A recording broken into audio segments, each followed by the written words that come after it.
Nikushukuru sana Mheshimiwa Mwenyekiti kwa kunipa nafasi nami kuchangia hoja Ofisi ya Rais Maendeleo ya Vijana. Mheshimiwa Mwenyekiti, leo nimesimama hapa kuwakilisha sauti za vijana wote wa Kitanzania. Vijana wanaotaka mabadiliko ya kweli. Hatma ya taifa hili liko mikononi mwetu sisi vijana. Na hii ni kwa sababu kwa zaidi ya 76% ya nguvu kazi ya taifa hili ni vijana. Na hapa ni nukuu kauli ya Nelson Mandela ambaye aliwahi kusema, the development of any nation cannot prosper if the generation of young people is left behind. Maendeleo ya nchi yoyote hayawezi kupiga hatua kama kundi kubwa la vijana litaachwa nyuma. Na kipekee naomba nichukue fursa hii kumshukuru sana Daktari Samia Suluhu Hassan, Rais wa Jamhuri ya Muungano wa Tanzania, kwanza kwa mapenzi makubwa aliyokuwa nayo kwa vijana wa taifa hili, lakini kwa kuona umuhimu kwenye historia ya nchi hii kwa mara ya kwanza kuanzisha wizara mahsusi inayohusu maendeleo ya vijana. Lakini Mheshimiwa Rais ameenda mbali zaidi kwa kutoa fedha shilingi bilioni 200 kwa ajili ya kuwawezesha vijana kiuchumi.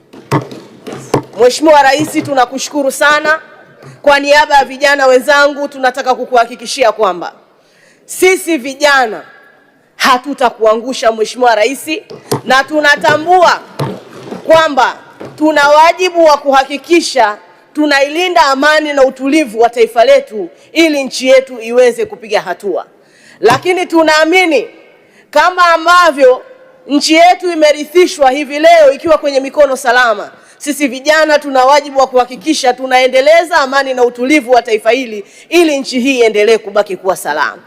Lakini kipekee nimpongeze sana waziri wetu wa vijana, Mheshimiwa Joel Nanauka, pamoja na management nzima ya wizara kwa kazi kubwa na nzuri ambayo mnaendelea kuifanya, na kwa ubunifu mkubwa ambao mmeuonyesha ndani ya muda mfupi toka mmekabidhiwa jukumu hili na Mheshimiwa Rais. Sisi vijana tumeona uanzishwaji wa vijana platform ambayo wewe binafsi Mheshimiwa Waziri umezunguka mkoa kwa mkoa kwenda kusikiliza na kutatua kero za vijana. Hongera sana Mheshimiwa Waziri pamoja na watendaji wa wizara hii. Lakini pia nikupongeze kwa kuanzisha vijana call center, mfumo ambao unatoa uhuru wa vijana kuwasiliana moja kwa moja na watendaji wa wizara ikiwemo Mheshimiwa Waziri. Hili ni jambo la kupongezwa na la kuungwa mkono. Lakini pia nakupongeza kwa kuja na vijana uchumi challenge kwa ajili ya kuibua vipaji vya vijana wenye mawazo kwa ajili ya kujikwamua kiuchumi. Kwa hiyo nakupongeza sana Mheshimiwa Waziri pamoja na timu nzima ya wizara kwa kazi kubwa na nzuri ambayo mnaifanya. Baada ya pongezi hizo, ushauri wangu kwenye wizara hii: moja, kwa kuwa tuko katika utekelezaji wa dira ya maendeleo ya taifa ya 2050 na kwa kuwa malengo ya dira hii ni kwamba tuhakikishe sekta binafsi inachangia 70% ya uchumi wa taifa letu, lakini kwa kuwa nguvu kazi ya taifa hili ni 76% ambao kundi kubwa ni vijana, ipo haja ya serikali kuanza kupitia upya sheria, sera, kanuni zetu ili kuhakikisha zinafungamanishwa na ushiriki wa sekta binafsi, lakini pia kuhakikisha vijana wanapewa nafasi na vijana wanatambulika katika kushiriki kwenye marekebisho ya sera, kanuni pamoja na sheria zetu.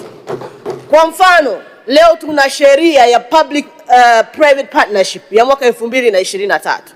Lakini ukitazama ile PPP Act na ukija kutazama sheria ya Procurement Act, unaona kabisa hatuwezi kufungamanisha vitu hivi viwili na tukapata tija kama inavyotakiwa.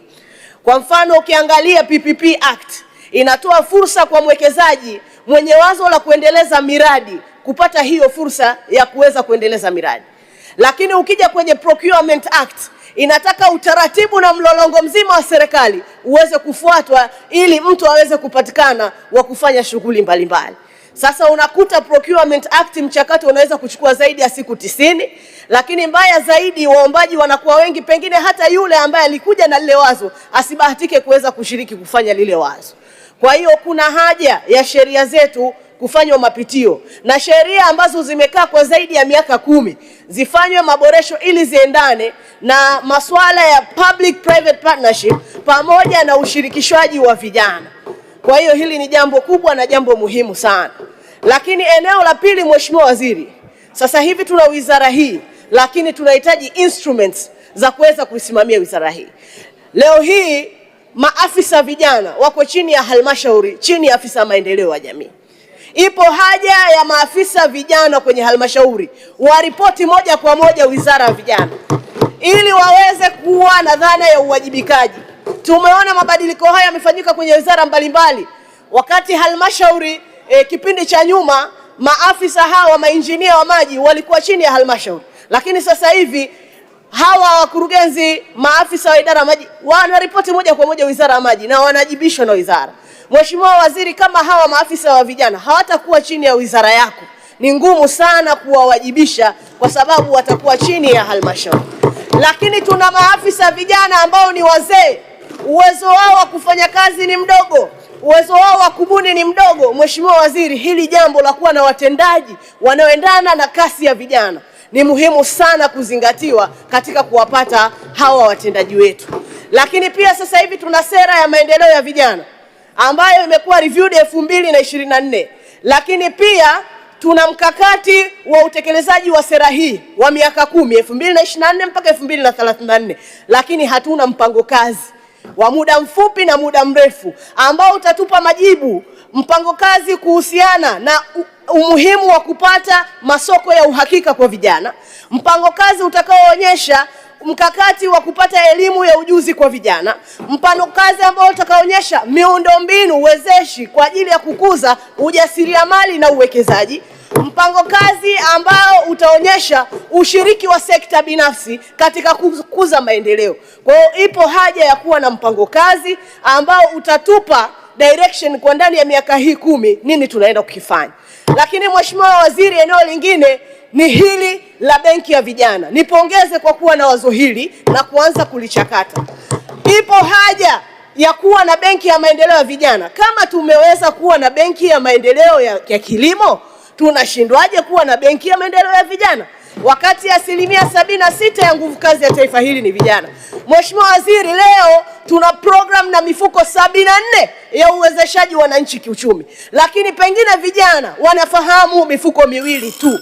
Wanafahamu mfuko wa 10%, wanafahamu na mfuko wa maendeleo ya vijana. Lakini leo tuna mfuko wa Small and Medium Enterprises Fund, tuna mfuko wa maendeleo ya wajasiriamali, tuna mfuko wa bia kati ya sekta ya umma na sekta binafsi. Tuna mifuko 74. Tunatamani mifuko hii iratibiwe na benki ya maendeleo ya vijana ili vijana sehemu zote ndani ya nchi yetu waweze kupata fursa ya mitaji, kwa sababu changamoto kubwa ya vijana ni swala zima la mitaji. Mheshimiwa Waziri, kwa upande wa 10%, kipindi cha nyuma mchakato ulikuwa unawafeva baadhi ya watu na kuwanyima baadhi ya watu nafasi. Mheshimiwa Rais Dr. Samia Suluhu Hassan alisimamisha mchakato huu, na baadhi ya maeneo sasa hivi pilot imefanyika kwa ajili ya hizi fedha ya 10% kupitia mabenki yetu. Lakini taarifa iliyopo Mheshimiwa Waziri, mabenki mengi mpaka sasa hawajatoa fedha hizi za 10% kwa vijana, lakini pia kuna urasimu mkubwa wa utolewaji wa fedha hizi. Aidha, toka maelekezo yametoka ni takriban mwaka mmoja sasa hivi, tunatamani tupate tathmini ya uhakika. Je, kupitia mfumo huu wa benki pilot study inakuja na majibu gani? Kuna haja ya kuendelea nao au hatuna haja ya kuendelea nao, ili vijana huko kwenye halmashauri zetu waweze kupata fedha hizi? Mheshimiwa Waziri, kwa kuhitimisha, nataka niwaambie vijana wenzangu, tumekuwa na ulalamikaji kwamba hatushikwi mikono. Serikali imeanza kutushika mikono. Tuache kulalamika vijana wenzangu, tutumie fursa hizi zilizopo tuweze kujikwamua kiuchumi. Tanzania itajengwa na sisi sote, tushikamane kwa pamoja kuleta maendeleo. Mheshimiwa Mwenyekiti, naunga mkono hoja na kushukuru sana kwa nafasi.